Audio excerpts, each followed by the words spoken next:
Hello, everyone, and welcome back to the Low Side Podcast. This is a podcast where 3, sometimes 4 dudes gather around and talk about whatever is on their mind. Of course, I'm one of your hosts, Nate. I'm joined with Alex. What up, guys? And Bob, special guest Bob. Oh, hey there, Low Side Podcast. It is I, Bob. Bob, where do people know you from? Okay, so real quick, I'm Bob with the Bob After Dark. So Facebook.com/Bob After Dark. I do run a weekly Facebook live show and Twitch channel, twitch.tv/Bob After Dark Plays. Probably some of the views you guys are getting right now are from my fans, so oh hey there, bobbleheads. Hi, bobbleheads. Hello, everybody. Hello. Nice of you to join us tonight. Yes. And also, I guess everybody wants me to probably plug the ghost busting thing, right? I feel like that's what most people know you for. All right, so you guys can check me out. I am one of the Ghostbusters in the world, Windy City Ghost. No, we're not. Please don't edit that in this podcast. I hate that fucking song. Okay. Well, too late. We don't actually edit this podcast. We just kind of throw it out there. The Windy City Ghostbusters. You guys can check me out there. Check us out. We're on Facebook, Instagram, Twitter. Also, fun fact for you guys that didn't know, I am the Stanley of the word Sredy.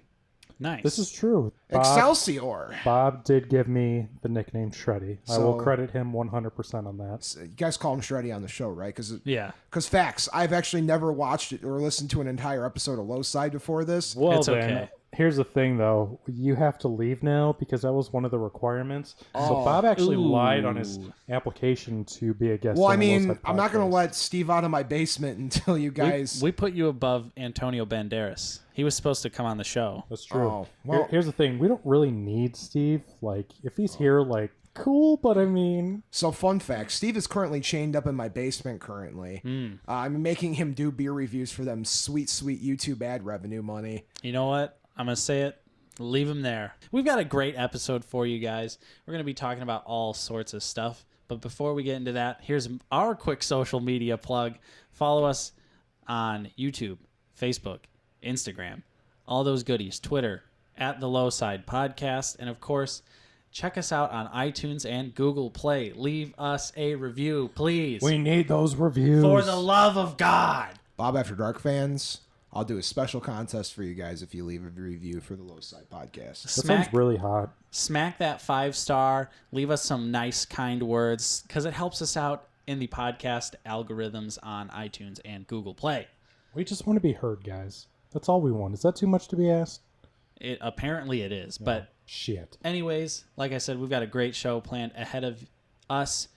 Sredy, what do we got going on today's episode? Well, we have some current events, actually some local current events of some things, some real local, some things that have happened in our, not really our hometown, but our home area. Next up, we are going to talk about, well, I'm going to talk about some local films. Now, as you guys know, I am a local filmmaker, so I think it's important to promote work that's done locally because I know that's something that I want, and it's very hard to get people to care about what you do creatively. So I'm going to start a new segment. I haven't really given a name yet. I'm just calling it Local Film Shout Out, where I'm going to be plugging a few local films from the area. So that's pretty exciting. And then, last but not least, this is going to be a fun episode with Bobby here. Oh, it's very movie related.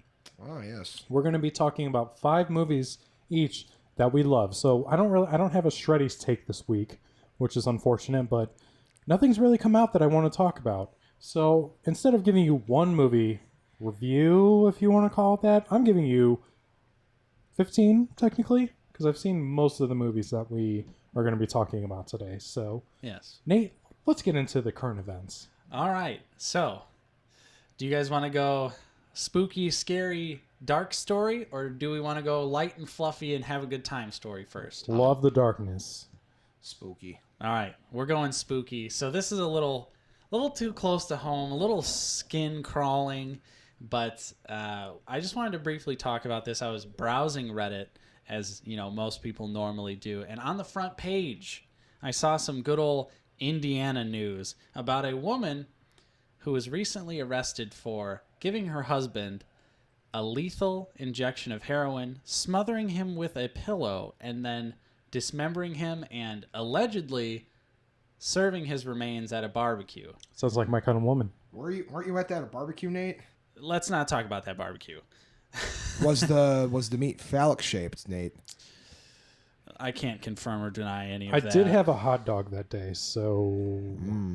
But this is seriously like dangerously close to home, guys. And like we do on the show before, I'm not going to mention her name because I'm sure the first thing that she wants is plenty of notoriety, which she already pretty much has because there's going to be a documentary coming out in just a couple of days about her case. Because how long was this going on?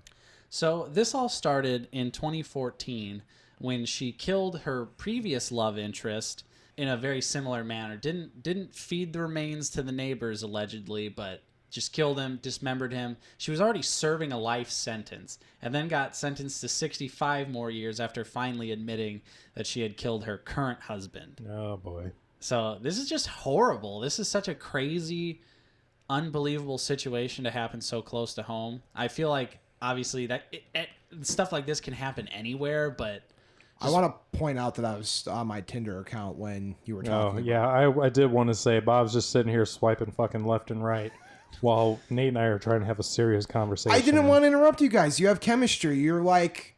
Oh, I'm sorry. Do we not have chemistry? I've known you longer than I've known Nate. Yeah, but you don't like me anymore. That's true. I don't like Bob. So, I was like, Sredy. he is the last person that I want on the podcast, and somehow he made it here. Somehow I made it here. I guess all of that wonderful, wonderful money I have just bought my way on the show. That's true. He did pay us literally all of his money to be on this show. All of it to be on this one episode of Low Side Podcast. he's flat broke now. I am literally broke, so you guys can follow me on my Patreon account where I will literally take pictures of me in whatever cosplay you want. And he will give us all of that money, so we'd really appreciate it if you guys gave him all of your money. You guys catch me on Patreon. It's my sexy cosplay Patreon. I will also I will also play video games with you. So you guys catch me on Patreon. Wow. There you go. You That's heard it something here, I've always folks. wanted. So one other thing I wanted to mention is that her family also said that she's pretty much likely a serial killer and has probably at least killed 9 other people. Wow. 9. Yeah, and she has part of her plea deal for her 65 years in prison is that she will hopefully lead detectives to the other people that she's murdered, but she can't be charged for those murders. Okay. So I guess it's cool that some families can probably get some closure at some point. Pretty happy, though, that she'll be rotting in prison for the rest of her life because obviously what she did was terrible. But yeah, I'm curious to check out the documentary. It's coming out. It's like a 2-parter, I guess. It's coming out on the May 28th and 29th. It's called Dead North. Where can we find this documentary? Does it say? The documentary is coming out on Investigation Discovery. I would assume that is a TV channel. Yeah, I think That that's is Bob and I definitely- were talking about that earlier. Yeah, I don't watch TV anymore, so I really don't know what's a channel and what's I don't know if not. it's a cable channel per se, but it's like in the It's- high 100s maybe. It's a cable channel. Yeah. But- It's an offshoot of Discovery. But that is just really horrible news, and it's close to home. So I just wanted to talk about that because, yeah, it's pretty fucked up. It's pretty fucked up. That definitely is a thing. That definitely is a thing. How's the Tinder going? You swiping Just left? swiping. Well, I can't fucking hear Bob on the podcast, so I'm apologizing to all of our listeners. Why can't Bob you is- hear me? Because you're not talking into the mic. Oh my god, I am talking. What do you want? Okay, can you hear me now, Sredy? Nope. Okay, I'm literally on top of them. Do you want me to put the microphone in my mouth? I'm kidding. Oh my god. Anyway, Anyway, are we moving on? We're moving on to some lighter, happier news. This is time for Bob to get hype because, it's a convention. oh my life, homie. Oh boy, Bob's already.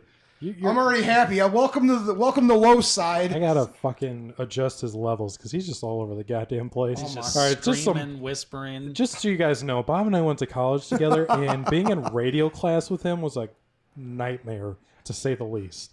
Oh, Bob's gonna be on the show. Okay, I guess I'm gonna be riding the. I don't know if this VU thing's called meters. the VU meter like a mofo to make sure that he doesn't break. But he's already broke like 80 times, so I'm apologizing in advance Nah, for that his was audio sounding like that was my shit. noise. That was my noise because we're talking about conventions. Yes. So we are in the Chicagoland area where we shoot this podcast from and all kind of live, I guess. Star Wars Celebration is... It's coming to Chicago, baby, after many years. It is about time. Yeah. It's pretty hype. You know, I don't know if you heard, but literally every hotel downtown has sold out in 24 hours. The Hyatt McCormick Place has a block of hotel rooms left, but the South Loop Hotel, which is right down there, and several other of the downtown ones, and progressively as we get closer to Celebration, I've heard from people that have done Celebration in the past that are big, 501st people and stuff, that progressively every hotel sells out around the area. They're expecting 100,000 people to show up for Star Wars Celebration. I believe it. It's a 5-day event. It's going to be April 11th through the 15th. And that's the great thing about living so close, Bob, is we can just take the train. We don't have to stay. Yeah, but if we know Bobby, with all the C2E2 conventions and stuff, he's going to try and stay out there. Actually, Yeah. I'm only going to Celebration probably only one day. Yeah. I've never been. I'm going to check it out. Don't get me wrong. I'm really hyped. But C2E2, my con is happening 2 weeks before, and that's like my home. So Yeah, and I feel like you're not as much of a Star Wars guy as like I am. oh, hell with you. I'm a big Star Wars fan. But I mean, like, you also have various other interests like Ghostbusters and other comic books. You're not more a so. 100% Star Wars. I You're going just off I feel cheating like you're with more other- well-rounded than I am. Like I'm a little bit more well-rounded.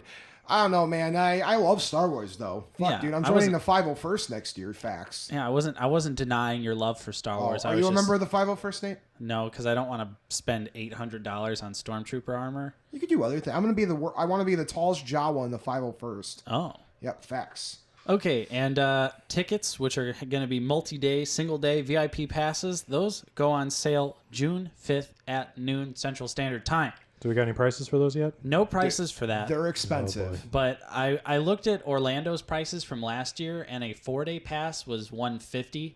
So That's not that bad. Yeah, so I would assume it's going to be anywhere from $150 to $200-ish. Do you want to know how much I paid for New York Comic Con He's passes? still not talking to his fucking mic. Do you know how much I paid for New York Comic Con passes for 4 days, Nate Martin? I'm sure it was a lot of money. I think I spent $350 on my New York Comic Con badges. I'm not surprised. I'm really not. New York's really big, though. New York's a big con. Oh, dude, New York. Okay, It's second biggest. Have you've been to C2E2, both of you? Yeah, of course. Nate, I know you've been to C2E2 Saturday. Sredy, have you ever been to C2E2 Saturday? I think Saturday's the only day I've gone. So Saturday at C2E2 is literally the busiest day of the con. Yeah. Their Thursday is about our Saturday. Good grief. Their Saturday, their Artist Alley, if you look at it, because there's Artist Alley's like down down some stairs in like a side room. You look over it, people can't move in Artist Alley. It is that busy at New York Comic Con. It's a lot of fun. I spent most of my time at New York Comic Con drunk and tired, but I'm going back again this year because next year I'm doing Dragon Con. Hype. But New York Comic Con this year for my birthday one more time. But New York Comic Con is literally a good time. So if you guys have a good chance to do that, tickets sell out in 5 minutes. Right. Which is probably what New York. So what are you going to do, Nate, if you go online at Star Wars Celebration and tickets sell out before you could buy them? What would you do? I wouldn't do anything. I'd cut my losses and say, well, I guess I'm just going to go to C2E2.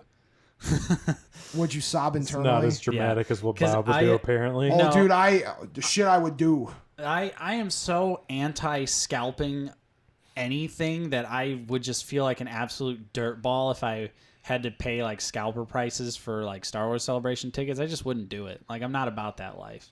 If I can't sit there, I mean, I'm going to be F5ing for 5 minutes straight before the tickets, like 11:55 a.m. I'm sitting there. I'm F5ing on that screen until those tickets show up.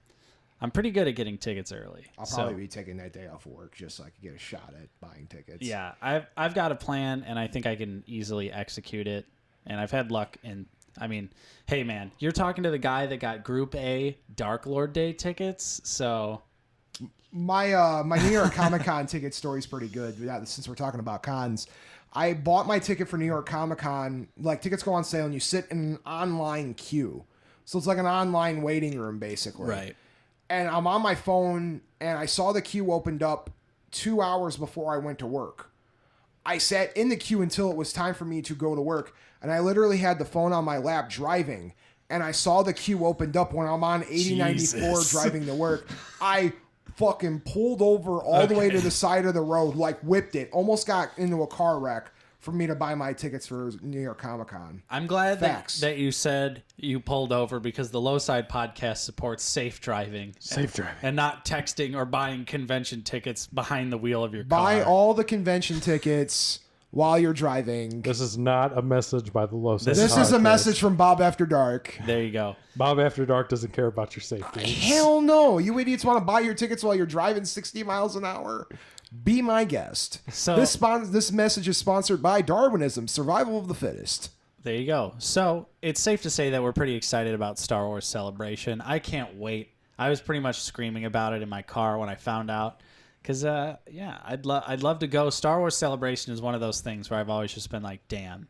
If there's one thing I would love to go to, it's that. So you Star have Wars the Celebration's opportunity. in my top 5. Dragon Con and San Diego Comic Con are like definitely my top 2 next. Right. But now that I have a chance to do Star Wars Days, it's like, fuck, I should probably do Star Wars Celebration at least once. yeah.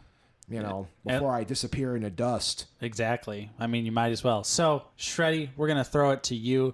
You're going to shout out some local indie films, I believe. Yes, I have a list here. I'm not going to tell you how many. Do you want to talk about the submission form?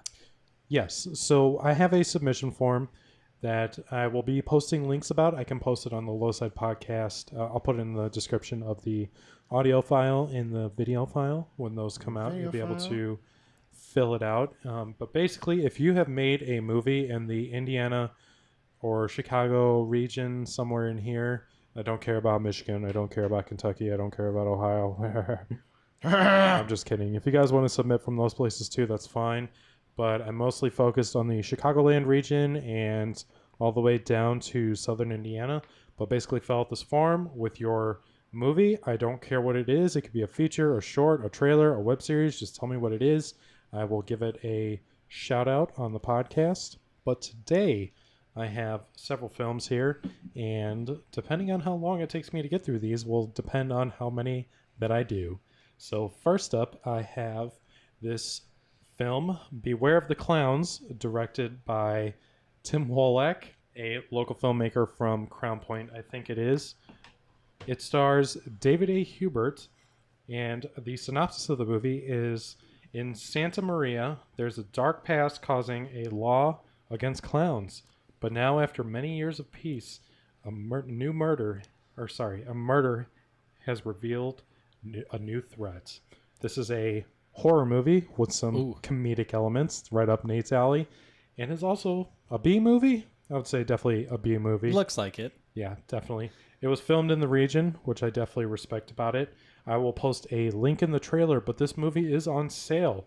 It is a self-distributed movie, which I highly respect, through this company called Kunaki, something like that. They're the ones they're the ones making the DVDs, but the DVD case I would show you guys if we had video, but it's very good quality, so definitely check that out. Yeah. Shreddy, can I point out that you could probably be doing audiobooks on audible.com?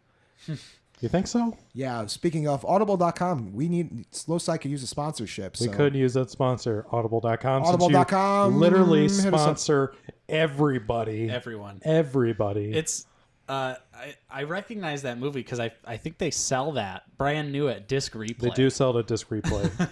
I've seen it in there, and then This podcast is not sponsored by Disc Replay. Yeah, this podcast is not sponsored by But them. I when you brought that in, I was like, oh, I recognize that. So there you go. If you're in the region, you can pick up a copy of Beware the Clowns at Disc Replay. There You you guys remember go. Insane Clown Posse?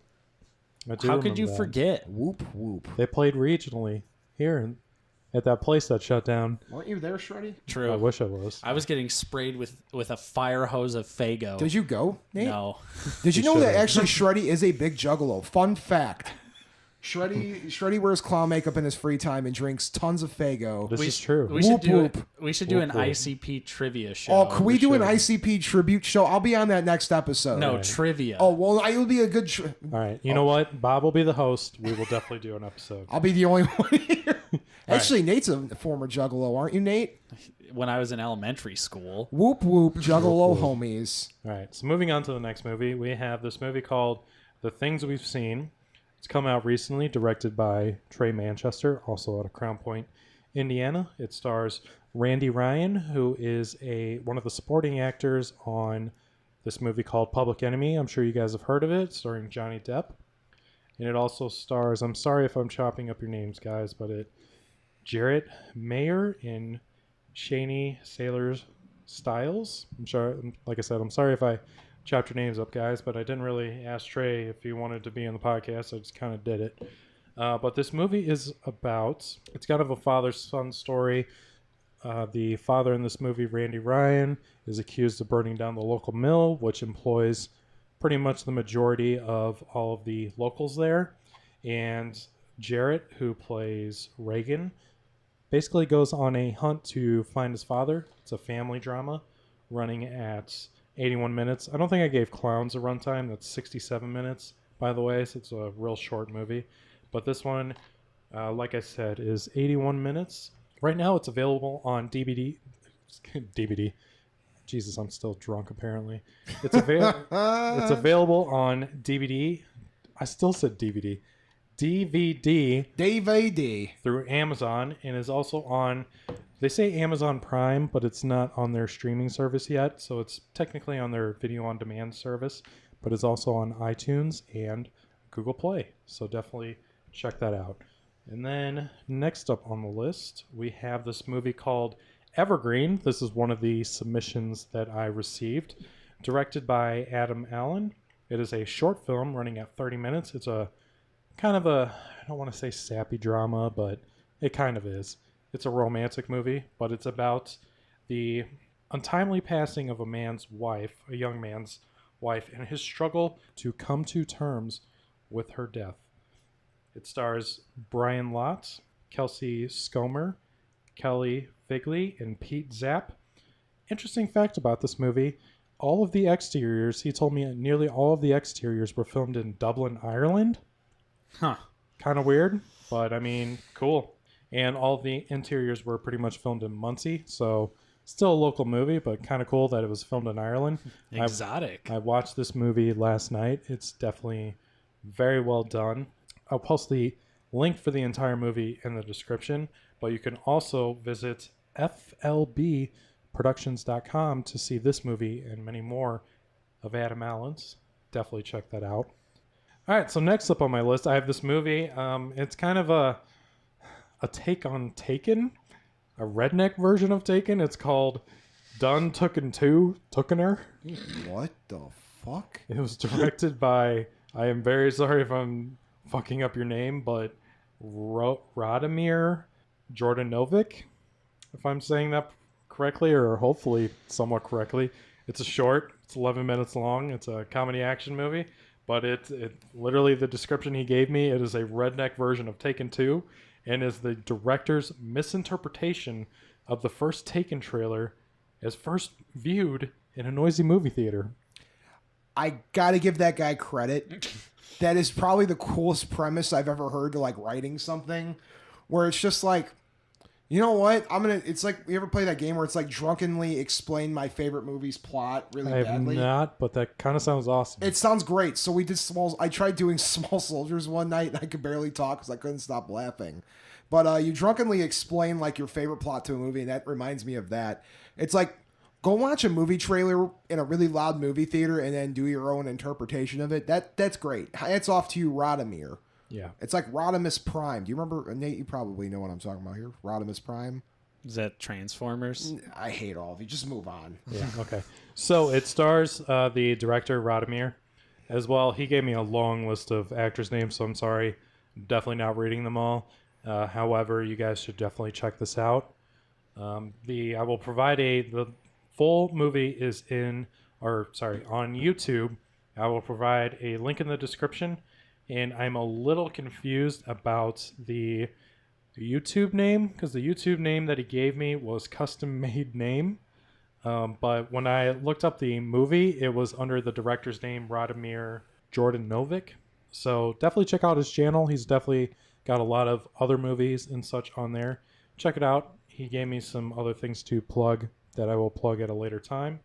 But yeah, moving on to the final one, a movie. It's not really the full movie that I will be at least providing a link for, but it's called Prelude to Darkness.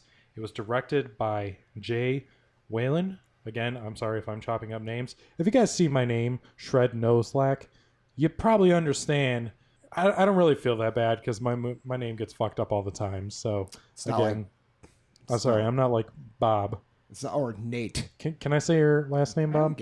People from Bob After Dark. I'm not Alex Anderson, like Bob Anderson. It's not like Nate. Nate. And Nate. Anyway, this is a short film that received distribution, which I think is pretty cool. Nate will be pretty hyped about this because it actually has a Blu-ray release. Since Cashing Out's probably never getting a Blu-ray release. He's not going to buy Nate's not watching it. He's not going to watch the DVD. 720p. Just so you guys know, DVDs are Nate's kryptonite. But That's anyway, true.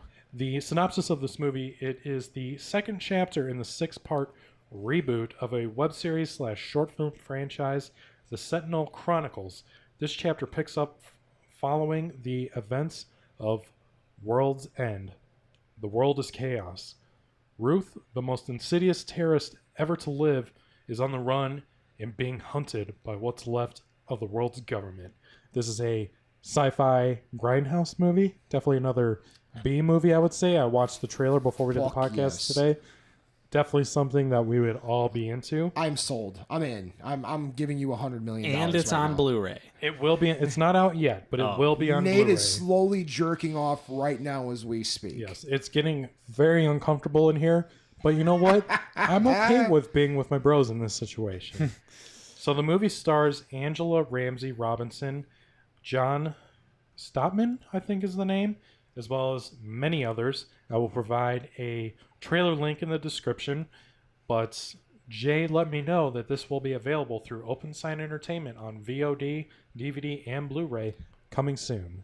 Nice. All Nate needed to hear was Blu-ray. You can literally give Nate a Blu-ray copy of a man buttering toast. Nate's like, dude, just look at it. It's fucking 1080p, man. 1080p. 1080p buttering toast. Give it a nice slip cover, some good bonus features. give him a- Loves the slip Nate, are cover. you a sucker for steelbooks or no? No. What? I'm. Yes, you are. I mean, I like steel books, but I think for me it goes like collector's packaging, like sort of like. He likes the Criterion movies. Yeah. Oh, you motherfucker! I love the Criterion packaging. I bet you do. No, Do you have any Criterions with you today? Yeah, I do have. I have one Criterion with me. The Steve Zissou. Yeah.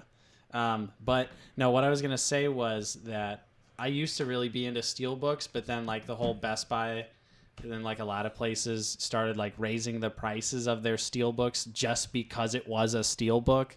So I stopped. I was like, yeah, I'm off this. Do you know the one steel book I own? What is that? I own Doom on steel. Dude, I have the steel book of Doom too. Fucking, Oh boy. like that is literally. I don't know, for whatever reason that came to mind. I have a lot of movies in my collection, which, by the way, I still own. I have your copy of American Hustle, Sredy. How do you have my copy of American Hustle? You gave me it like 4 years ago. I don't think I did. Yeah, I promise you, it's at my house right now. If I have American Hustle on my, because I have that movie on Blu-ray. I have your DVD copy of that. I also have your copy of Color Me Kubrick. I think that's the only movie of mine that you actually have. I don't Do you know. remember that copy of Priest I gave you? Yeah, Bob gave me a copy of Priest that he. Remember when Netflix? Well, Netflix still does this, but Netflix had the mail-in DVD service. Bob got a copy of Priest. I don't know. Netflix thinks that was lost in the mail.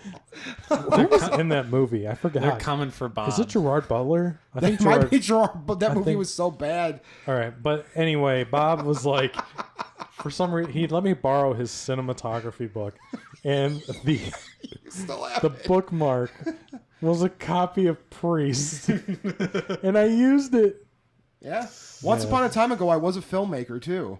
Yeah, we'll get into that. Oh, here in a we're little gonna bit. sure he's got a whole bullet list of Oh, notes. yes, I do. Actually, I talked about these 5 movies, but it wouldn't be a real Shreddy's take. I don't know if I call it a Shreddy's take if I didn't plug my own movies.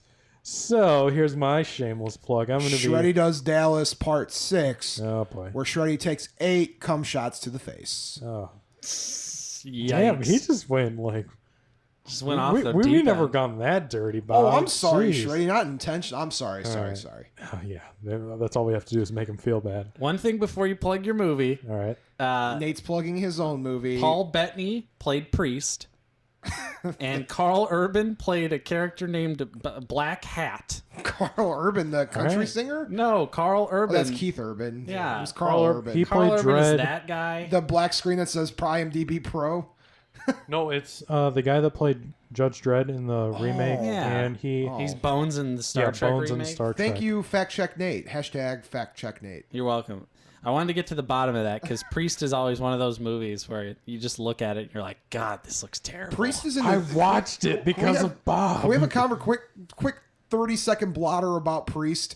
So We're going to Priest... talk about Priest for a half hour now. Fuck. No, okay. Priest is one of those movies like The Spirit, where it's Oh like... my god, I was so hyped for the Spirit. And it wasn't good. It's one of those No. like comic booky well, Spirit is based on a comic book property. I think Priest is too. Fact check Nate. Yeah, I'm pretty sure it is. Okay, so I'll get back on the fact checking. fact check Nate, everybody. So Priest and Spirit are those movies based on comic book properties where they fell into the comic book craze right before it really blew up, with like every comic book property getting a movie now.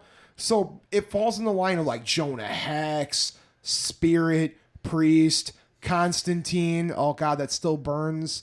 I don't know. What's another really just quick shitty? Well, the comic thing book is, movie? like, I was so hyped for that movie because, okay, so it was pretty much like the visual aspect of that movie looked very similar to Sin City.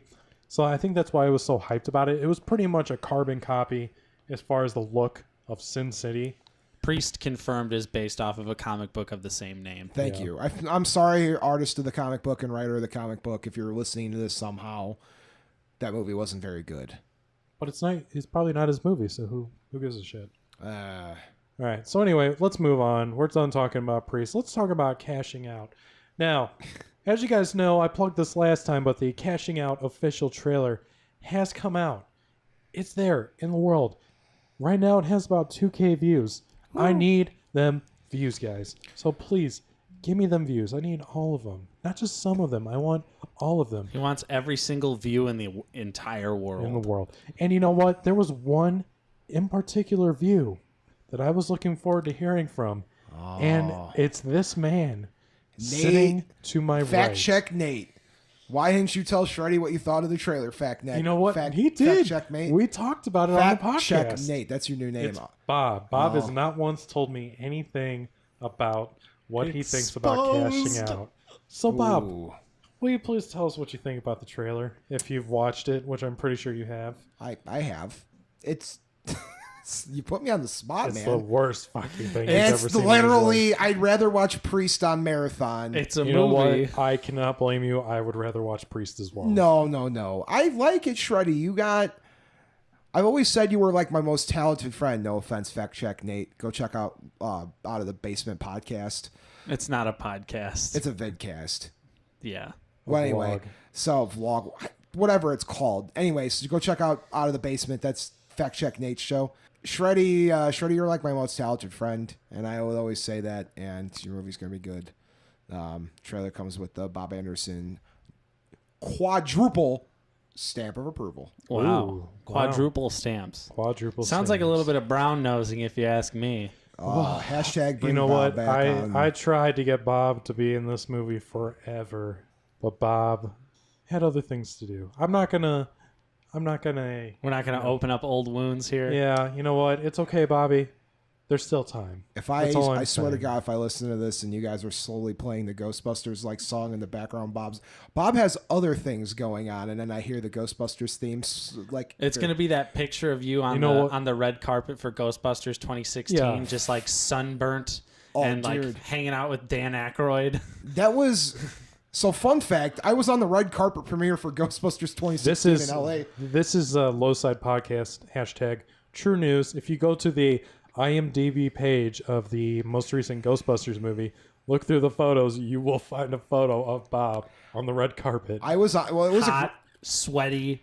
It was. The story's going on 3 years old, but real quick, it was 97 degrees outside. We were in full Ghostbuster I getup. believe it. And Sony Pictures gives me a Slimer mask and said, "Here, you won this." And the Slimer mask is made out of full latex rubber. And everyone's like, "Hey, Bob, put this mask on." I put it on. Instant, my face was like 300 degrees. They literally were feeding us juice boxes. That was all we had. Was it Ecto Cooler? It was Ecto Cooler. They kept feeding us Ecto Cooler and Twinkies to survive. Oh my god! And it was the worst. It was brutal. But have some sugar. I got to hang out with Dan Aykroyd, Kevin Smith, Melissa McCarthy, Kate McKinnon, Leslie Jones. That was a cool time. But yeah, I didn't know I was on IMDb. That's a fun fact. Thanks for telling me. I told you that. Well, he wasn't listening. So Apparently, anyways, like I sent him a picture of the photo that's on IMDb. I was also on Inside Edition, believe it or not. Did you guys know that? I did not know that. I think I remember you posting about that. But anyways, we're getting off track here. Sredy, rear us back. We're right. talking about cashing out. Oh yeah, what were we talking about with cashing out? Oh yeah, I don't know. You want to plug the merch? The trailer's out. Yeah, I am currently, you guys can't see, but I am wearing one of the cashing out shirts. Which, if you guys have not bought, which I see looks like Nate and Bob both left theirs at home today. Yeah. You guys should. Mine's coming in the mail. You guys should get that cashing out merch. You can find it at bit.ly/cashing out store. I have, I think, 3 different shirts, a hoodie, and a poster up for sale right now. Please buy that merch. All of the money that I make from this is going right back into finishing the movie. I am not doing any fundraising or anything like that. I am just saying, please buy my shirts to help me finish this movie. And if you don't, well, that's okay too. But please do it. Just do it. Is it really that hard? No. You guys are wearing shirts all the time. Just get another shirt. You got room in your closet. Yeah, you got room in your closet. I really don't. Yeah, you do, Bob. Steve's there. Oh, So- right. Sorry, I forgot about Steve. Steve has a shirt. Yeah. Where's your shirt, Bob? Um, You should have bought all my merch by now. do you have a hoodie? I do have a hoodie. Oh, It's the most comfortable hoodie you'll ever wear. I'll look into buying a hoodie. It's the. Do you want my worn hoodie? I Will thought you Bob would sign buy it? my worn hoodie for $500. Speaking Yeah. of worn hoodie, remember that time you wore my hoodie for that movie where you played me? Yeah, I did play Bob. All right, we're getting off topic again.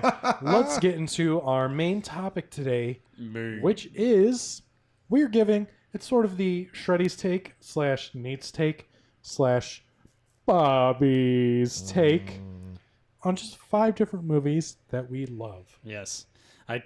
Specifically me, I tried to not limit myself to one genre, but like I was expressing to you, Alex, pretty much all I own are obscure horror movies on Blu-ray, and I was just really digging through my collection to find some stuff that's not so off the wall, that could be a little bit digestible for people who are just looking for some recommendations. So let's get into it. So Who wants to go first? You know what? I'll go first. All and right. let's talk about my first recommendation. Which is Bob's favorite movie, by the way. It's my favorite movie of all time. This movie is directed by Duncan Jones, and no, it is not Warcraft. Of course, we're talking about Moon, starring Sam Rockwell. Now, I want to say, specifically for Moon, because Bob, I see you. You're about to explode. No spoilers for this movie.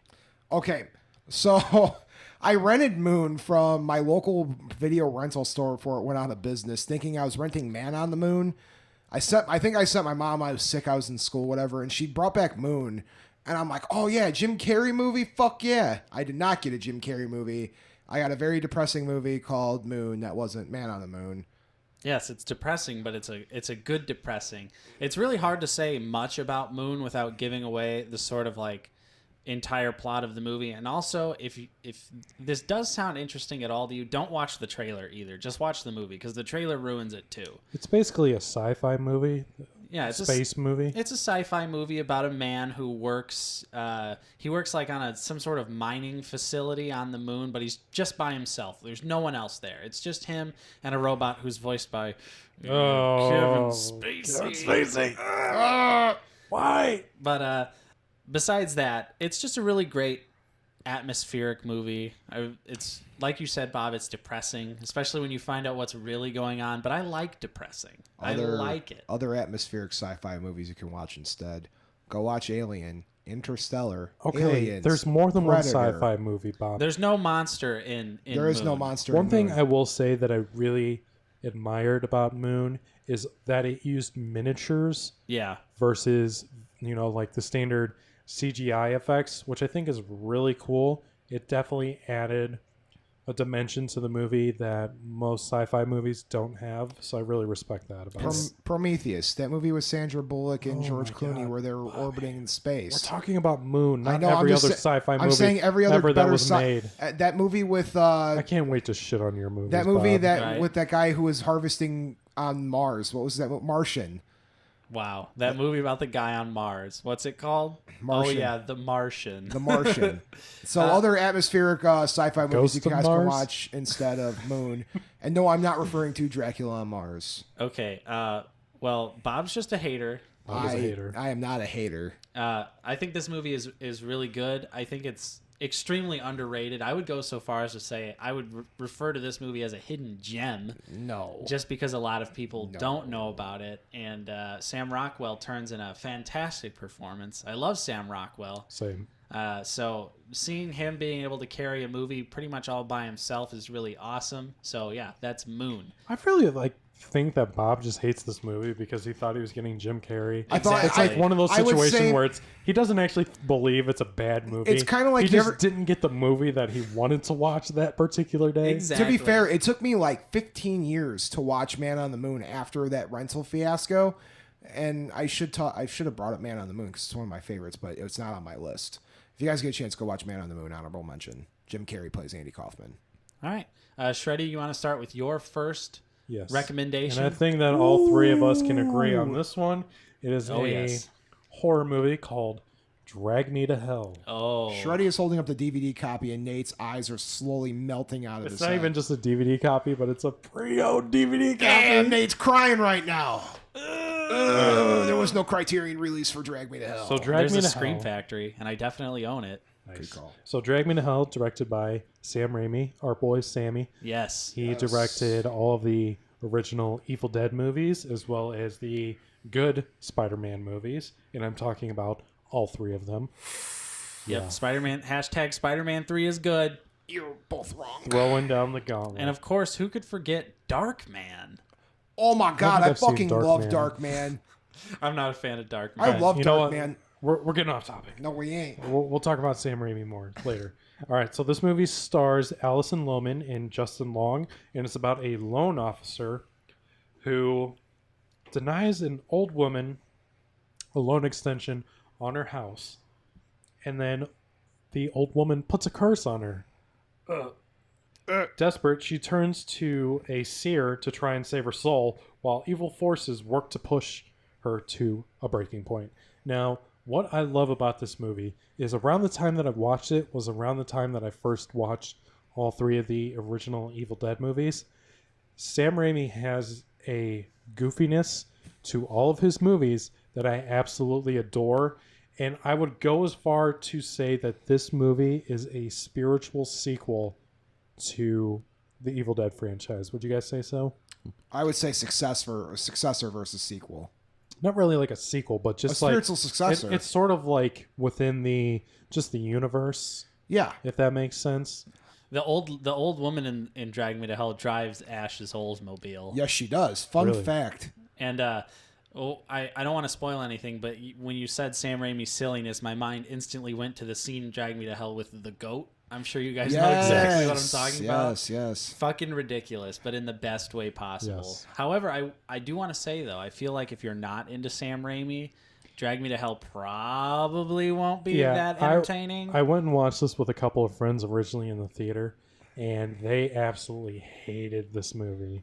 I think you have to appreciate that special kind of goofiness within a horror movie because, I mean, the entire movie is serious. Totally. But it only makes the goofiness aspect only makes sense to, like, you can totally tell, like, it's a serious movie, but it's just so absurd It's like Bubba Hotep. Have you ever seen that with Bruce Campbell? I'm sure you have, Nate.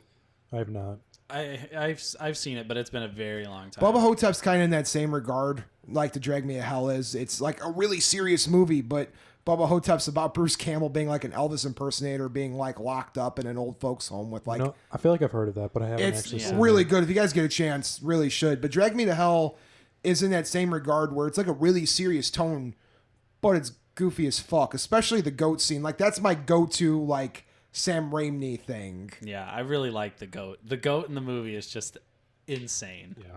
So you guys definitely check it out. One of the things too that I really respect about it is that it's a PG-13 horror movie, which definitely turns a lot of people off. No. But it's so good that it doesn't matter. Like it does have those jump scares from here to there, but I mean, like the story's really good, and just if you miss The Evil Dead, that's definitely a pick me up from those movies. Definitely showed that Sam Raimi still has it. Yes, I want Sam Raimi.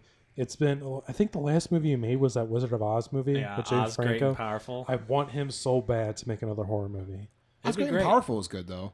I didn't see it. It was good. It wasn't bad. I don't want to say that it's like good, but I mean I don't regret watching it. It's funny you bring that up because that's actually can segue into my first pick. Okay, well Let's let's do it. So instead of me outright telling you what my movie is, I'm going to give you a quick one-sentence synopsis, and you guys have to guess what movie it is. All right, James Franco and Britney Spears. What's my movie? Spring Breakers. Yeah, Spring Breakers is my first movie out of my 5 picks. I have like a really big love for that movie. I remember watching it by accident with my brother because we're like, oh, what's this about? Oh, and my God. My God. No. I highly recommended that movie to you. And That was you before. watched it It was before I watched it. Bob, I saw it opening weekend. Okay, regardless, I saw Spring Breakers, and that movie blew my fucking mind. So you got James Franco playing the role, in my opinion, of his life. Everybody's like, done it at Planet of the Apes. Yeah, never seen Spring Breakers. Well, we can't forget about Tommy Wiseau. Okay, look. So you got him playing a role of a criminal. His name is Alien. Who has I'm not designer from this t-shirts. planet, y'all. Y'all, I got designer t-shirts of every color, y'all. So you got him playing a role of a criminal who's like fluffing these girls down there down for spring break to kind of follow the criminal like lifestyle. And the movie starts off really cut and paste. And then I would say like halfway through the movie, it's just like the indie filmmaker just reached through that screen, just fucking backhands you. Because you get like those like indie vibes from that movie, and like the cinematography is just like indie and it's all hipstery. And then there's the most beautiful scene, in my opinion, ever shot in a movie ever. James Franco playing piano to Britney Spears every time. Such a beautiful scene in the movie. The shots edited with it's beautiful. The ending is fucking tragic. Please go watch Spring Breakers. It's got Selena Gomez in it, and trust me, It has 2 or 3 Disney stars, I Vanessa think. Hudgens, It's I think. in- Yeah, yeah. she was a Disney star. and you can't. If you want to watch your Disney stars grow up to become fucked up adults, or that's the movie to watch it in, because James Franco is like fluffing these girls for the criminal life, and my God, it's so good. Harmony Korine is the director. Yes, she is. And I'm going to use a Sredy term here. The juxtaposition in shots to music in that really is what smooths that movie over. Bobby's learning some Yeah, things. yeah. Not that I didn't use my film knowledge at all. So anyway, my first film is Spring Breakers, gets the Bob Anderson double stamp of approval. And I also heavily back that. Spring Breakers is awesome. It's got Same. a lot to say, not just on the surface level, but It seems like this really... You got to look deep within this movie, because it kind of just... we all turn pretentious. Yeah, and I we're in know, full but swing. well, I understand. it's the truth, though. It is the truth, because not wrong.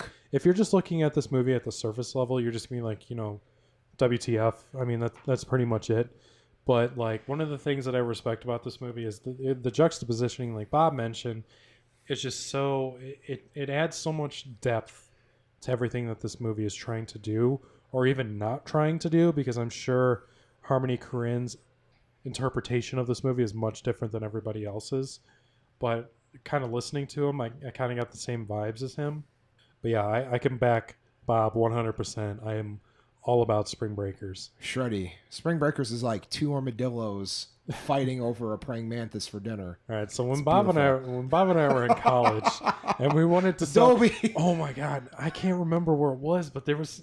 All right, so Bob and I would like if we wanted to sound pretentious. Welcome to Tangent City. Yeah, so Bob and I Derailed City, baby. Yeah, derailed. So Bob and I would like if we wanted to sound pretentious in college, we would just put the most ridiculous shit together and just say, "It's beautiful." It's like two flamingos fucking in the air. It's beautiful. It's beautiful. Wonderful. That's all you got to do. Yeah, or wonderful, yeah. It's wonderful. It's wonderful. Oh, And you know what? I heard somebody do something like what we were doing. Were they being serious? I don't remember, but it was so good. Like somebody was trying to like compare something that just didn't make sense. So every movie I'm going to be like, it's two something. Okay. Yeah. Anyway, Nate's next pick is fucking phenomenal. It's a Halloween masterpiece, very underrated movie that every year on or sometime during Halloween I put this movie on, and I usually try and sit someone down that hasn't seen it because I'm just like, welcome to the church. Step inside. And he's not talking about Season of the Witch, by the way. No, but that is a great movie. Yeah, it's on my honorable mentions. Of course, I am talking about Trick or Treat, Trick or Treat. written and directed by Michael Dougherty. I don't want to get it confused with the terrible 80s film Trick or Treat, so that's why I specifically said R, because it's stylized apostrophe Oh R. my God. This movie's got Anna Paquin, Brian Cox. It's got tons of really great actors in it. It's like, what is that like called? Pulp Fiction. It's an anthology movie. It's So- a throwback to the original like horror pulp comics back in the Yeah. day. Or do you remember the George Romero movie The Creep Show? Yeah. You get 3 separate stories, but they all and they kind of intertwine towards it. It's like It's like the horror Pulp Fiction in a way, but not as fucked up. We don't want to make Nate rage out of his mind for mentioning Pulp Fiction, but oh my God, dude, Trick or Treat, oh my God. I watched it because I thought it was going to be a bad horror film, and Yeah. I'm like, fuck, dude, I can't wait to watch this bad horror movie, and I turned it off, and I was like, oh my God, there was werewolf tits. That's because Warner Brothers fucking made this movie straight up like a straight to DVD release almost, like very limited theatrical run, which to this day is criminal just because Michael Dougherty also directed Krampus. So if anyone out there has seen Krampus, Fucking hate that movie. despite what Bob just said, I think Krampus is pretty good too, and I think they have like a similar vibe to where they're not like scary, but it's kind of like creepy, like Trick or Treat had its I prefer moments, creepy man. over- But like Trick or Treat, I feel like, if I saw this when I was like 13 or something, I'd be like, best movie ever. I still think it's a really great movie, but like It's in my top 10 best horror films of all I feel time. like you can watch it. You can watch Yeah. it a little bit younger. It is an R-rated movie, but it's not too like There's gory. werewolf I don't tits. remember it being too R-rated. There's werewolf tits. There's brief nudity. Very brief Yes. nudity. But but I'm yes. all about it. Sam, iconic. The little boy with the sack on his head. Literally, Sam can be one of the greatest horror movie icons of all time. If people would actually just sit down and fucking watch the movie, Seriously. I promise you, it's not just a straight to DVD horror movie. You want to talk about Moon being a fucking hidden gem? Trick or Treat is only known to like hardcore horror fans that like jerk off to like, some weird like Suspiria. Halloween, Halloween 3 Season of the Witch. But please, mainstream people, go watch Trick or Treat. There's literally something in it for everybody. There's a good romance story that's tragic. There's a good spooky story. Werewolves, there's- vampires. Oh my God, just go watch Trick or Treat. Seriously, do yourself a freaking favor. And since these two would not let me talk, I do like that movie too. I've not seen it in years, so I don't remember all the plot details, but I will definitely be rewatching. Well, I own the movie. Bob and I, we're horror hounds. Yeah, this is life. So, seeing... Oh, I'm sorry. I've never seen a horror movie in my life, so please carry on without me. Listen, but, okay, there's clearly a divide. Like, Bob and I could appreciate something like Return of the Living Dead. Oh my God, he didn't know who You know Leanna what? Quigley was, by the way. Bob and I were talking about this in the car. He's like, "Have you seen Return of the Living Dead?" And I'm like, "No." And he's like, Masterpiece. we were "Get the talking fuck out of about the car." Leanna Quigley. Yeah. And he's like, "Who?" And I'm like, "Dude, have you ever seen Return of the Living Dead?" And he's like, "No." And I'm like, "Have you ever seen Fright Night?"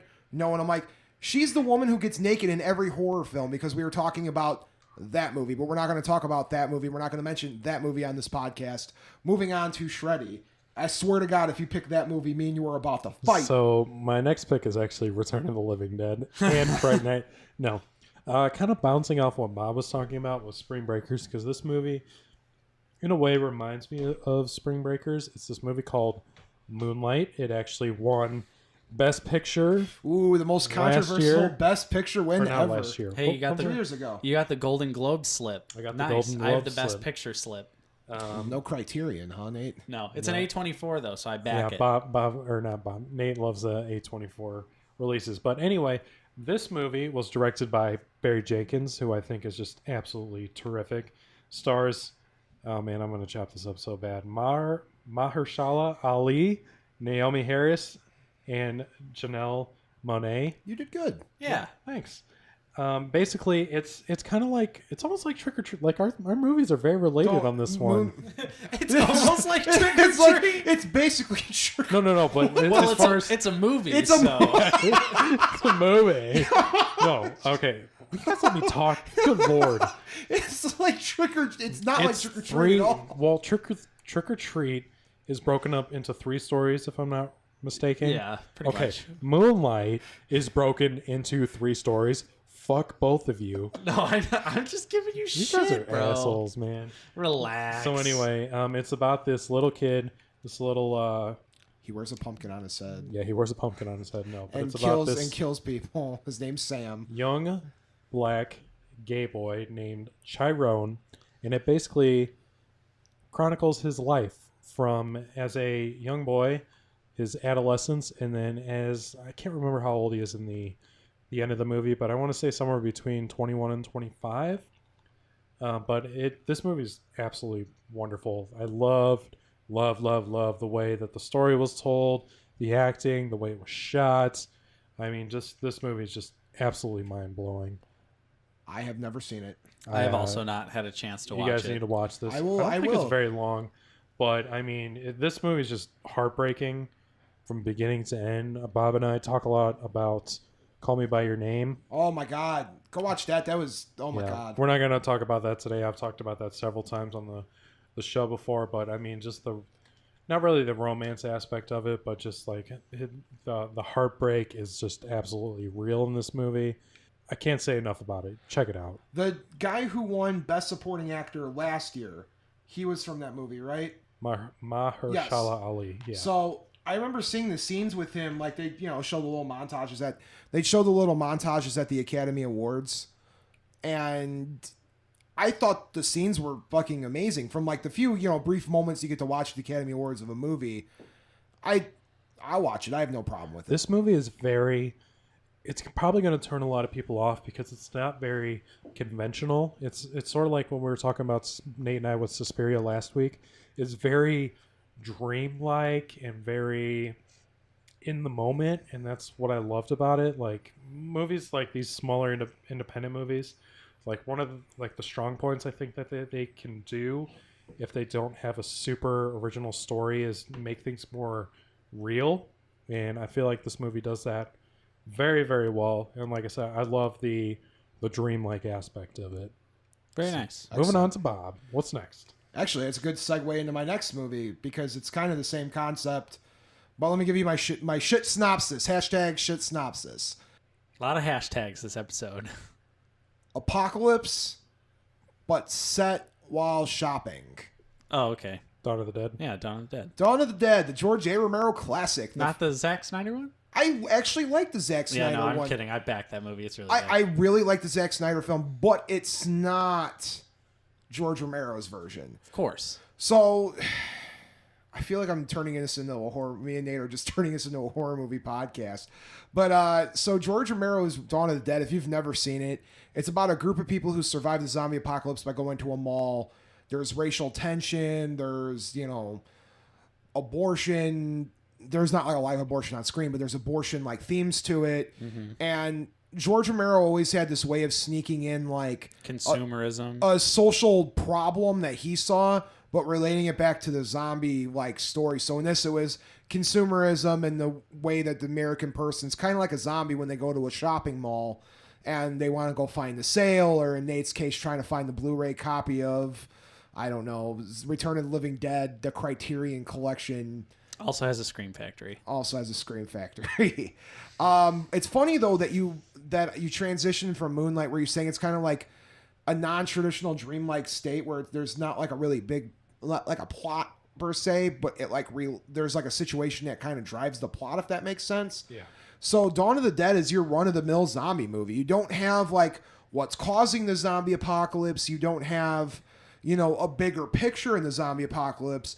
You have social situations with a group of 4 people, a couple and 2 dudes that survived with them, and how they're surviving the zombie apocalypse. I mean, you take any zombie movie, man. You take Night of the Living Dead, which is, you know, a big racist movie, anti-racist movie. You have like Dawn of the Dead, the remake, or, you know, even Return of the Living Dead. They're all zombie movies, and at the end of the day, a zombie movie is literally like the most cut and paste thing you could possibly do. For sure. But Dawn of the Dead does it so well with the characters and the story and how the characters drive the plot. You literally have a really great story, and even Tom Savini has a cameo in the movie, and I have a big love for that guy. He's the guy who does all the makeup effects. So my second pick is Dawn of the Dead, the George A. Romero classic. Rest in peace, George Romero, who is actually, that was the movie that made me, one of the movies that made me want to be a filmmaker and change my life forever. God, what a fucking bummer the day he died. Sredy texted me. I was and I didn't know until Sredy texted me. I was driving on Lakeshore Drive. I pulled over and sobbed for a good couple moments because I didn't know how to take it. That's actually a true fact. You guys are going to hate me, but I have not seen Dawn of the Dead. Wait, what? Wow. That's crazy. I've seen the Zack Snyder, but I've never seen the original. The original's amazing. I've never come across it. I've got it It's on on Blu-ray. public domain. there we go. I bet you fucking do. No, Night of the Living Dead is Yeah, one. Night of the Living Dead. I own that one. We're talking about Dawn of the Dead.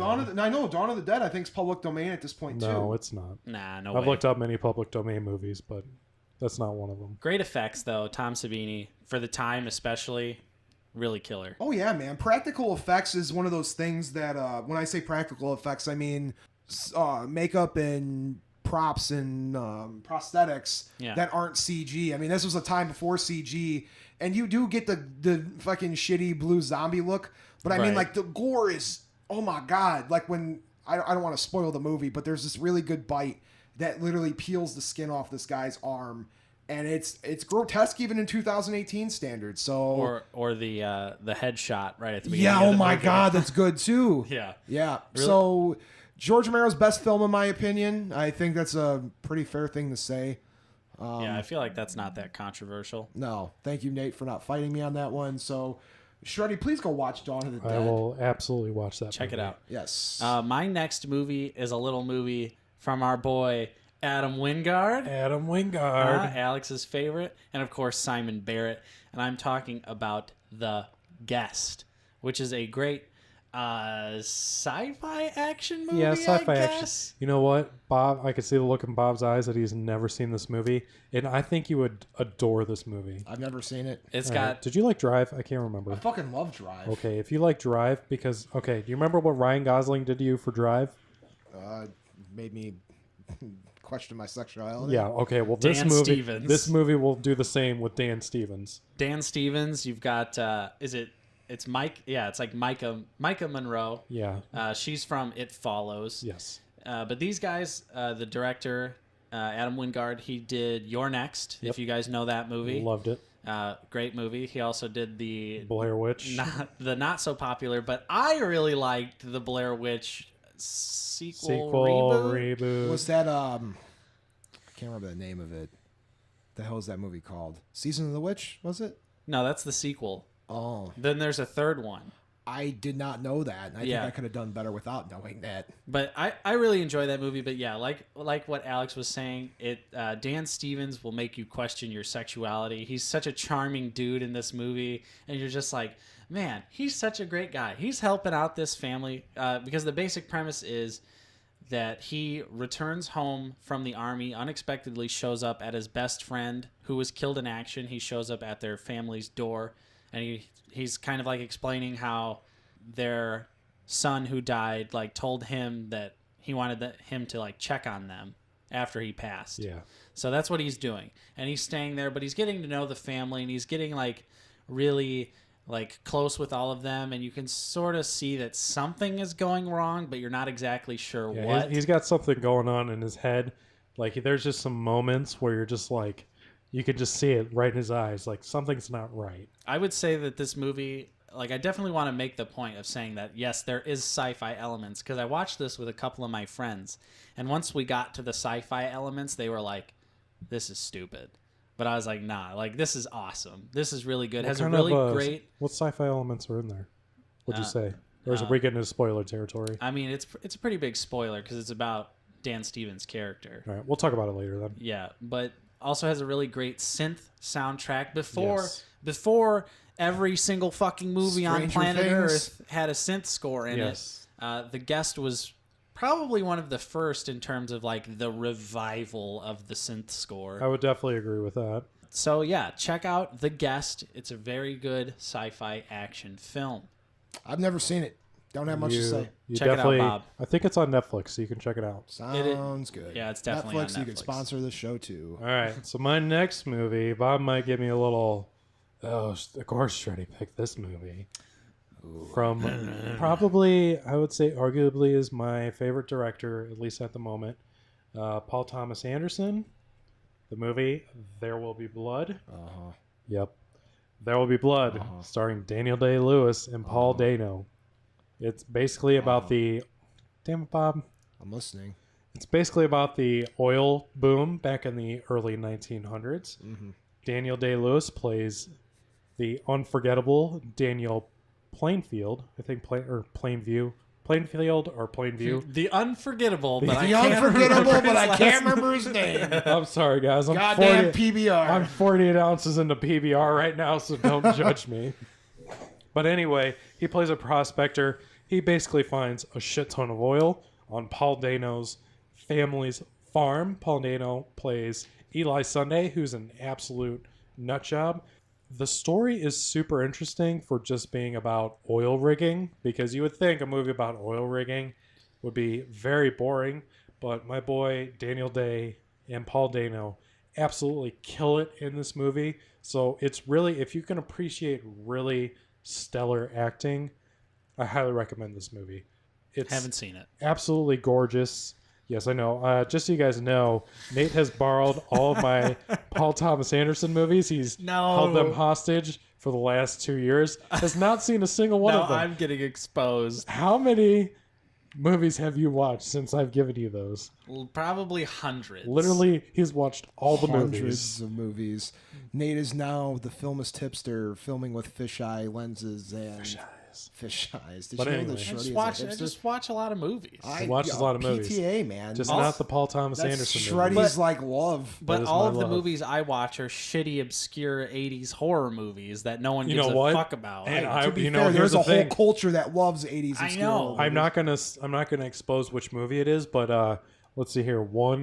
2 movies from now. Nate really loved this movie. It's one of Nate's favorites, and he recommended it to me. And guess what I did, Bob? Did you watch it? I fucking watched it. Oh. But anyway, going back to PTA. Sredy is putting on his beret as we speak. Yes, I'm putting on my beret. Smoking a clove cigarette. Got a giant baguette.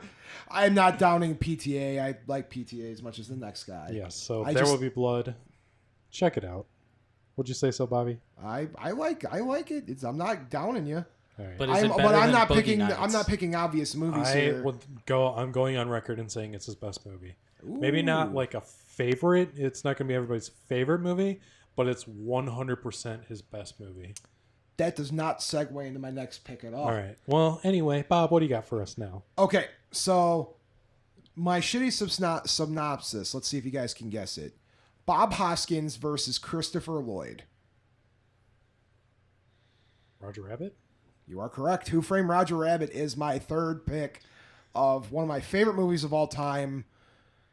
Nate is giving me the look. What's that look for, Nate? I've never seen Who Framed Roger What Rabbit. the fuck? Yeah, I'm going to tell you guys a little story. Oh, no. One of Bob's favorite movies is Roger Rabbit, and guess what I did? Sredy dressed up like Roger Rabbit for I me. fucking dressed up like Roger Rabbit and watched the movie for him for a class in college.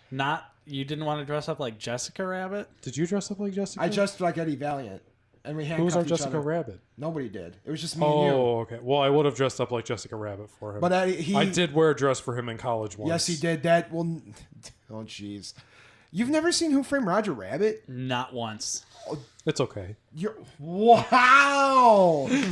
Oh, my God. No, it's fine. It's It's pretty... fine. It's not PTA. It's just Robert Zemeckis. You know You guys ever I heard of love Robert Robert Zemeckis? Zemeckis. Yes, I love Robert Zemeckis. Forrest Gump, Back to the Future. I mean, so Who Framed Roger Rabbit is the story of the late, great Bob Hoskins as a private eye who is a private eye to cartoon characters. Because in this world, cartoon characters and real life characters intermingle. And there is a nasty character by the name of Judge Doom who wants to eliminate Toontown Judge Doom, is played by Christopher Lloyd. And the Toons down in Toontown are trying to figure out why Christopher Lloyd wants them dead. Now, I know when I say this, the movie is a cartoon and real life hybrid. It's kind of like Cool World, if you guys ever seen Cool World. Or Space Jam. Or Space Jam. I mean, or that other Looney Tunes movie. Everybody get up. Get time to jam Slam now. Okay, so Who Framed Roger Rabbit, I think, was one of the first movies to ever do that. Or at least do it well. So Who Framed Roger Rabbit is not your typical cartoon movie. There is sex. There is murder. There is blackmail. There is extortion. Disney actually made the movie, but it's kind of crazy because Disney got on loan from Warner Brothers a lot of the properties too. So you actually see Mickey Mouse and Bugs Bunny hanging out in a scene together, skydiving, and Mickey Mouse turns to Bob Hoskins and calls him an idiot and tells him he's going to die. Wow. Yeah. I can't recommend the movie enough. It is fun-loving. It's a PG movie. There's implied sex. It's not like a full-on sex scene. But I mean, you look at Jessica Rabbit, and then there is a shot of her vagina in the movie. That is a fact. It's subtle, but people pick up on that many years later. I couldn't recommend Who Framed Roger Rabbit enough. It's enough adult themes in an animated movie, but it's not an adult animated movie. I love it at 28, or I'm not 28 yet, 27, just as much as I loved it at 7 when I first seen it. It's a whimsical movie, and it's got one of my favorite fictional characters of all time, Jessica Rabbit, in it. She's not bad. She was just drawn that way. And that is my third pick, Who Framed Roger Rabbit. All right. Very nice. Love it, Bobby. On to my fourth pick here. My favorite Wes Anderson film. Number 1. Firework. Or no, that's Bottle Rocket. Bottle Rocket. Firework. Firework. And my favorite Wes Anderson movie is The Life Aquatic with Steve Zissou, starring Bill Murray, Owen Wilson, Cate Blanchett, Willem Dafoe. The list goes on and on. So many great actors in this movie. Is Bob a Wes Anderson fan? I don't know. I love me some Wes Anderson. All right. But he's about to hit me with the generic Wes Anderson fan. Life Aquatic's just okay. No, it's his second best work. It's his first best. What's your favorite? Moonrise Kingdom is my number 1. Okay, that's respectable. So anyway, this movie is about an oceanographer named Steve Zissou and his crew, and they set out on an expedition to hunt down a mythical jaguar shark that killed Steve Zissou's best friend. However, along the way, Steve meets his estranged son, and a father-son relationship sort of happens. It's kind of like the subplot. Well, the plot kind of flips. I see what you did there. Subplot, Life Aquatic. The subplot ends up being the shark, and the main focus ends up being the father-son relationship between Bill Murray and Owen Wilson. I feel like Owen Wilson's character in the movie is super likable, super endearing. You kind of feel bad for him, especially with stuff that happens later in the movie. For me, I don't know. I really feel like I really connect with this movie. Bill Murray turns in a very genuine performance. I agree. Especially just like a lot of the stuff where he's just talking about how he's pretty much ignored his son because he never wanted to be a father, even though he knew about it. And just thinking about being in a situation like that, it's fucked up, but I feel like that's pretty realistic. Like, I feel like there's definitely a lot of people out there who've probably gone through a very similar thing in their lives. I want to go on record by saying I'm absolutely in love with Bill Murray and everything he does. Oh, totally. I just spent a ton of money to meet the man and to get an autograph and to see him perform live. I love Bill Murray. Nate's pick was amazing. I love Bill Murray. And I personally have nothing to say about this because I have not seen this movie. What? Dang, really? Wow. Yeah. Wow. But Nate has the movie right in front of us, so he's going to give it to me after the show. Definitely And will I'm let gonna you watch borrow it. this. Also, Jeff Goldblum is in the movie. Yes, he is. And if you are a big David Bowie fan, there's a lot of David Bowie songs that are the actual David Bowie songs. And then they also got the Portuguese artist Sue George. And he covers a lot of David Bowie songs completely in Portuguese on acoustic guitar, which is amazing. Go on. I was just going to say, Sue George released an album of all of the covers that he did in the movie. And it's just a really good listen. So Bill Murray's career starts off with him as like this goofy comedical actor, you know? Right. And then like somewhere in 2000, something happened where he started like Lost in Translation. And then after that, Bill Murray's just like, you know what? Fuck it. I'm going to do whatever I want. See, then you get movies like Life Aquatic, and it's kind of weird because Bill Murray has this reputation in the world of just literally being, fuck it, I'm going to do whatever I want. Right. And when I got to see Bill Murray live a couple weeks ago, he did like this concert / like poetry reading / concert. And it is literally, if Steve Zissou had a monologue, that would have been the show I saw. Bill Murray went out there and read a poem from some guy about flowers. And Bill Murray's like, if you guys thought this was going to be a comedy show, it's time for you to go the fuck home. And this is his exact words. I already have your money. I don't care. Dang. Wow. Lighten him up. But one final thing I want to say about Life Aquatic is just that Wes Anderson knows how to write dialogue for Bill Murray and like Jeff Goldblum. I feel like every movie they're in with Wes Anderson, they are like the shining example in that movie. And I think that really continues in Life Aquatic. So check out The Life Aquatic with Steve Zissou. It'll make you laugh. It'll make you cry. It'll make you feel all the feels. Sredy, what is your next pick? Well, I just want to add one more thing. I'm going to give Bob a little shit here because he seems to like David Bowie. But a little fun fact, Duncan Jones is David Bowie's son. I never said I hated Duncan Jones. But you hate Moon. I don't like Moon. I liked Warcraft. I mean, I liked Warcraft too. Now we're moving on. So my next pick, actually my last two have Amy Adams as the lead, which I didn't do purposely. Nice. Just kind of happened. But my next pick is Nocturnal Animals. I don't think Bob's ever seen this movie, but if he what? Never seen it. All right. Well, if he were to watch this, he'd probably call me super pretentious. I also haven't seen it, but I do own it on Blu-ray. Yes. So you need to check it out. Nate is very proud of me that I am holding a Blu-ray copy of this movie. I can see that you're actually holding a movie. Yes, I'm actually holding a real movie. But anyway, this movie was directed by Tom Ford, which, if you guys don't know, Tom Ford is the Tom Ford, the fashion designer. He designs all the fancy clothes and purses and other high-end shit, I guess, which kind of turned me off a little bit about, why is this guy suddenly directing movies? But this is the first movie that I saw of his, and I have to say I was absolutely blown away. This movie stars Amy Adams and Jake Gyllenhaal. Amy Adams plays a wealthy art gallery owner, and she receives a draft of her ex-husband, who is Jake Gyllenhaal, his novel, which is a violent thriller that she interprets to be a little autobiographical about the two. And this movie is really interesting because it really doesn't have any stakes, because she basically is reading the book for the entire movie and just playing it out in her head. But damn, is it not, like, the thriller aspect of this movie is so phenomenal. Like, I can't recommend it enough. The acting is great. Like, who else is in this movie? The guy from Kick-Ass. What's his name? Remind me. Ooh, Aaron something. Yeah. The guy that played Kick-Ass, like, he is absolutely frightening in this movie. Aaron Taylor Johnson? Yeah. The guy who played fucking... Quicksilver? Yeah, him.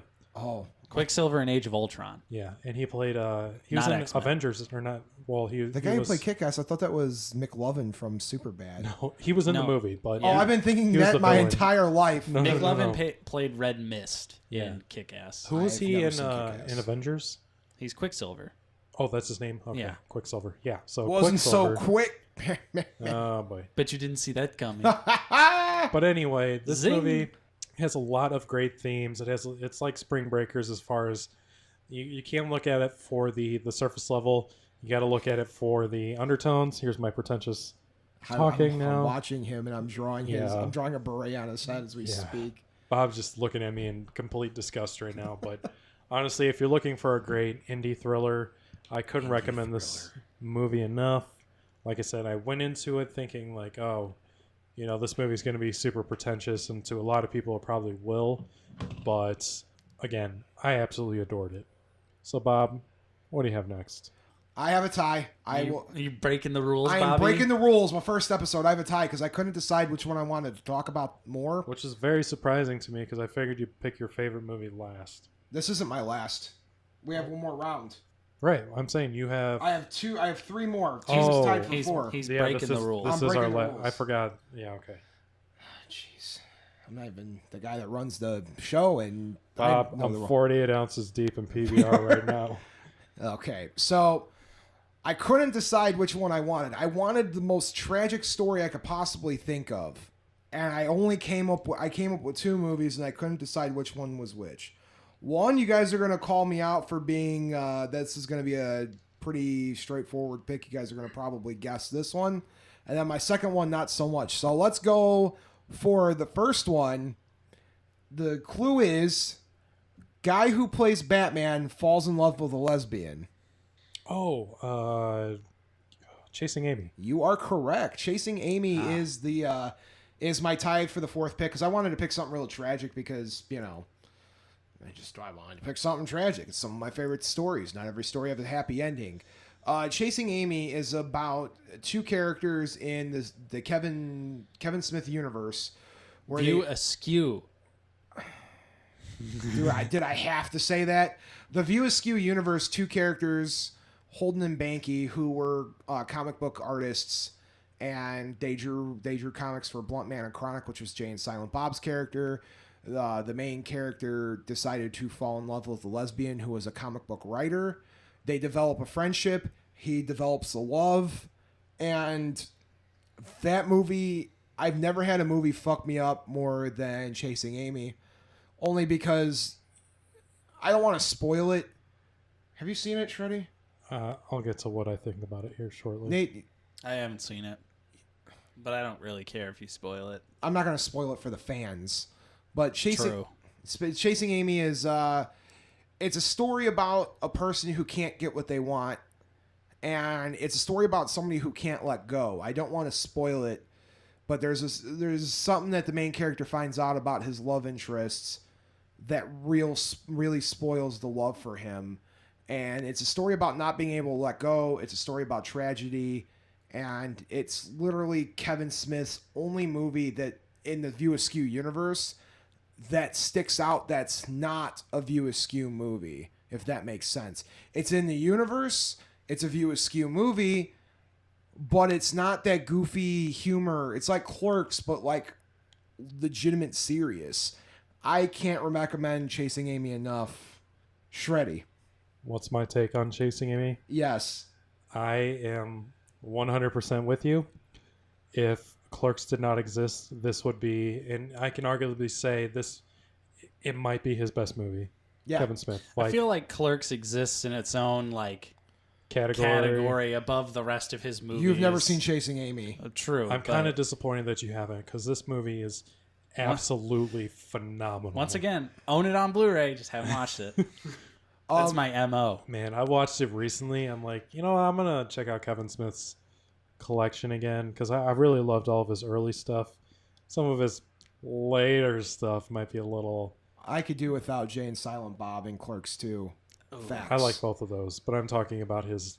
Jay and Silent Bob Strike Back was my introduction to Kevin Smith, so Same. for that movie always has a special place in my heart. Chasing Amy is just... Oh, man. You just need to watch it. Like, I don't want to spoil it either. I don't remember all the plot details that Bob is referring to, but I have watched it recently. Just, I needed a refresher. I needed to remember why I love this movie, and I'm 100% with him on this. So my cheating movie, the one that ties, and I'll just talk about this briefly because I don't think either one of you has seen it. We'll see about that. Disgruntled comic book artist who can't seem to get it right. Oh, I already know. Is it American Splendor? You are correct. Damn, Shreddy's 5 for 5. Yeah, I haven't seen it, but I know Bob have you loves seen that American movie. Splendor? I've never heard of it. Okay, so real quick, because either one of you have seen it. This was a comic book movie before comic book movies. It stars Paul Giamatti. It stars Paul Giamatti as I can't think of. I just lost the guy's name. His name was Harvey. He was the guy who wrote the American Splendor comic books, which was a legitimate thing. It was a comic book series. It was a slice of life. There was no superheroes. It was about a guy living his existence, and the whole movie is about this guy literally existing to exist, and his stories through comics, and it's literally the most depressing comic book movie you'll ever see in your entire life. Spoiler alert for Avengers, the new one. It's literally really depressing, and I can't recommend that movie enough. I can't believe neither one of you have seen it. You've been telling me to watch it for about 8 years now, and I still haven't watched it. Nice. So both of you and the rest of your audience, go watch American Splendor. On to Nate's number one pick. My final pick is one of my favorite movies of all time. It's a horror movie. It's an 80s movie. It's a B movie. It's none other than the horror classic H.P. Lovecraft's Reanimator. Great, fantastic splatter comedy. It's got lots of gore and humor. Basically, it is about a medical student who gets a new roommate, and this roommate is very into trying to bring the dead back to life via his own sort of serum that he uses. But throughout the movie, it's sort of just a series of wacky events, one after another. Some stuff that ends up, with a decapitated head, trying to give head, which is probably what this movie is most known for. But Barbara Crampton's in it. Jeffrey Combs plays Dr. Herbert West. He turns in an absolutely amazing performance. I think this movie is just a wild ride from beginning to end, and I didn't see it until I was an adult. I didn't know about it, and I feel like my whole life leading up to that point when I saw it, probably like 5-6 years ago, I felt like my life was a lie, because this is definitely, like, if I could say what a Nate movie is, it is Reanimator. Just I would definitely second that. Completely ridiculous gore, lots of fun, just a completely zany movie. Doesn't take itself seriously at all, and I absolutely love Reanimator. Have either of you guys seen this movie? I did, on your recommendation. On your recommendation. You saw it on my recommendation. Yeah. No way. I was working with you at the time, and we were talking about horror movies, and you're like, man, have you ever seen Reanimator? I'm like, no. Dude. Have you seen the sequels? Love it. They're good. I think they're better than the original. Bride of Reanimator is fucking ridiculous. It's a good reimagining of the Frankenstein monster story. It's good. I really like it, especially because Reanimator 1 was directed by Stuart Gordon, and but the second one switched over to Brian Yuzna, who also directed stuff like Society and Return of the Living Dead Part 3, which are just zany, batshit crazy movies. And he took the second movie, which is called Bride of Reanimator, because it's just Bride of Frankenstein, but in Reanimator universe, times a million. It's so zany and crazy. But Alex, what do you think about Reanimator? I don't remember all the plot details, but I remember watching it because it's probably been like a year or two since I've seen it. But I'm 100% on Nate on this. This movie is absolutely bonkers. It's super... Is campy the right word? Can we describe it as that? I would say campy is a good description. If you love like just totally just balls off the wall 80s horror movies that are just super entertaining, Reanimator is probably at the top of the list. It reminds me a lot of Peter Jackson's Brain Dead. Yeah. It's like the American Brain Dead almost, because it's just fucking crazy, and it's a gore fest. And That's probably an inspiration for him, to be honest. In the second Reanimator movie, there's literally a headless corpse, or it's just a head, no corpse, with bat wings attached to it, flying around. And stuff like that does happen in the first Reanimator, but it's just not as extreme. Is it like the Mad Max version of this movie where they got the budget to do literally whatever the fuck they wanted, and they did? See, I feel like Bride of Reanimator probably had a lower budget, but they were still just like, we're going to do whatever the fuck we want. But, I mean, I don't know for sure off the top of my head, but yeah, Reanimator, one of my favorite movies, one of my favorite horror comedies of all time. You should definitely check it out. Sredy, what is your final pick? So my final pick, apparently we were all bringing our favorite movies today, but I didn't do that, but I brought one of my favorite movies. Nate can't actually see this movie right now because it's in some foreign format that he's not familiar with. It's a black rectangular case. I'm not really sure what that is. It's a DVD, to say the least. Nate, we know how he feels about DVDs. It's a new movie. Why wouldn't you just buy the Blu-ray? I don't think I actually bought this movie. I think it was given to me. Oh, okay. Okay. Because we get the goodies. I would. Sometimes. Oh yeah. I think this was one of the goodies. I took Rings the last time. Oh, so well, there you go. I would also give that movie away. Yeah, I'm not. Oh my god. I don't like that movie. But go on, you could talk about it. Sorry. The fans don't even know what we're talking about yet. They don't know. Did I not? I didn't even name the movie yet. It's not that. You guys aren't my missing God. much. It's not that good. All right. So anyway, the movie. Do you feel the same way too, Nate? For real? Yes. It's not that good. Why did I even bring this movie? I'm sorry. So I talked about Halloween. I'm going to mute both of their microphones now so I can talk about the movie Arrival, directed by Denis Villeneuve. Have you ever seen Contact? It's the same Okay, movie. can we... You know what, Bob? I can say that a lot of movies that you love are probably other movies, too. But we're just not going to... I'm ready to fucking fight both of them right now. It's not that good. I'm not even... Sredy is Amy triggered. Adams is overrated. I love this... Oh, my God. I don't even want to talk about this. No, talk about it. It's fine. Sorry. All right, so this movie is directed by Denis Villeneuve, as I mentioned before these assholes interrupted me. And it stars Amy Adams, who's phenomenal in this movie, Jeremy Renner, also phenomenal, and Forrest Whitaker, also phenomenal. And it's about a linguist who is recruited by the military to communicate with alien life forms after 12 mysterious spacecrafts land around the world. Now, going off what Nate said as far as what Reanimator is to him, like if you had to pick a movie and you instantly know this is something Nate would like, I would definitely say that about Arrival. So I guess Cashing Out is going to be both on your most hatred list because this was one of my biggest inspirations. But Is Cashing Out about a shitty alien movie that was ripped off from Contact from beginning to end?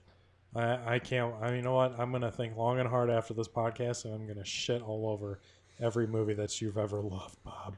I'm coming for everyone.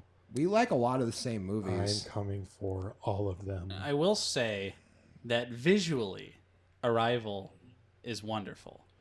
Here's the thing about movies, all right, guys? I'm going to give you guys a little Here's the thing about movie movies. lesson. Here's the thing about movies. I don't give a flying fuck if a movie is like another movie. If there are themes and things visually that I love about a movie and performances and story elements, I don't give a fuck if a movie is similar. If Arrival is similar to Contact, or Similar. if Same movie. what Aliens is like Alien. You know, That's not even a fair comparison. all right, There because was they're a the singular same. area. They're and then literally there were the same multiple movie. aliens. Or Go ahead, let's if not have that conversation. Avatar is Smurfs and Dances of Wolves and Pocahontas. I don't give a flying fuck about Oh, I it. thought we were talking about movies we like. Then you had to bring up Avatar. Yeah, well, I'm just giving you a fair comparison because I Don't know you that's mean something James you say. Cameron's Avatar? Fuck off, Nathan. Anyway, I'm just not going to talk about this movie anymore. I'm just going to say you guys need to watch it. Fuck you and fuck you. Before I pick my final pick, was there an honorable mention on either one of your lists? I don't know. You guys are just shitting all over me now, so I don't Not give a shitting fucking over fuck. anything. No one We're is not. shitting We all picked- over you. I loved your other picks if I've Yeah, seen them. except Arrival. Apparently, I should have just talked about Arrival first. Fuck. Drag Me to Hell was a good pick. And Nate's in here like, I liked, I love Blood- Blade Runner 2049. I love Prisoners. You know what's funny is this whole time you were talking about Arrival, I was like, where can I mention the fact that Blade Runner 2049 is an amazing movie? I love Blade Runner. Is that your honorable mention, Nate? No. Blade Runner. Okay, what's your honorable mention? I didn't have one. You don't have an honorable mention? I wasn't. Yeah. Do you have an honorable mention? I think you're the only person know that what? rolled- I had a list of 20, and I was like, All right. fuck. Well, what's your honorable mention? Mine? Yeah, before I your don't final. have an honorable Oh, mention. I Annie came Hall. with 5 movies. I had Annie Hall. All right, you ready for me to shit all over Annie Hall? You can't. Keep try. Have you guys heard of this guy named Woody Allen? Ooh. Yeah, he's like the Kevin Spacey of. Ooh. Hey, actually, my friend just bought Annie Hall on Blu-ray today. Yeah. All All right, When we here's were- the thing, when we were though. out and about. I do like Annie Hall, but Woody Allen is a fuck. He is a fuck. Like he is a straight. He fuck. is confirmed a fuck. But we were not talking about it because it's an honorable mention. Halloween was an honorable mention. John Carpenter, top not 5. shitty. Rob Zombie. Sorry, Nate. favorite movie. What the of all fuck? time. I thought you liked Rob Zombie Halloween. No. Okay, never mind. My bad. Reverse. Sorry. I like Lords of Salem. That's a good Oh, movie. Christ. That's Nate's honorable mention. Somebody Lords- just kill me already. I love Lords of Salem. Okay, those are my couple honorable mentions. My final pick is a very it's a movie. I can't wait to hate on this movie.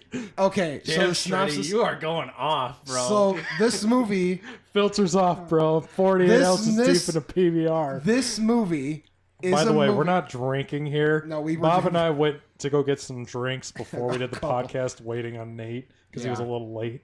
yep. So this Can I, movie. can I just guess it already? Because I No, already I'm know. not. I gotta tell you the synopsis. I've done it with all the other ones. It's a movie about making movies. It's Ed Wood. It is, in It's Ed fact, Wood. Ed Wood. My favorite movie of all time. I wish I could shit on this movie, but I can't. Ed I don't Wood, remember it, but Ed is a 1992 Tim Burton movie starring Johnny Depp. Big surprise, but this was before. Is Helena Bonham Carter in this She movie? is not. This was pre Carter days. Damn. So it's a black and white film about the filmmaker Ed Wood, who, if you guys don't know, was considered the worst filmmaker of all time. He made Plan 9 from Outer Space, Glenn or Glenda, Bride of the Monster. Yeah, so Ed Wood is the worst director of all time, considered to a lot of people. And the movie is about his struggles in the world of making movies and how he kind of goes about trying to get his movies funded. It's literally the greatest underdog story ever told about making movies, too. The movie changed my life forever. It was the movie I saw that made me want to be a filmmaker to begin with. Johnny Depp's performance in that was absolutely fantastic as Ed Wood. But the star of the show was Martin Landau, who recently just passed, who played Bela Lugosi. And oh my God, literally, he won an Academy Award that year for Best Supporting Actor for his portrayal as Bela Lugosi, because it was a spot and image. If you guys never seen Ed Wood, please go see it. It's literally, please watch it. It's literally the greatest movie ever made of all time. And Shreddy's waiting. I just want to say I've never seen Ed Wood. Okay. I watched it about 6 or 7 years ago when Bob gave it to me, and I really enjoyed it. And that's all I'm gonna say. Oh, so it's not as bad as You know, and I'm not gonna sit here and shit on your guys' takes today, all right? I mean, because we All didn't right, have bad picks maybe except Moon. Maybe I like movies, all right? Oh yeah, I forgot that you shit. Have we shit on any of Bob's movies today? No, I don't think we did. Wow, Bob's like, just coming out straight out of the Have the you guys gauntlet. pick a movie that I named that you didn't like?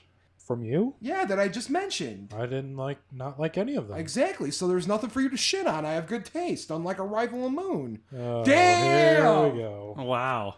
All right, so Bob's never coming back on the podcast. Hashtag bring Bob back.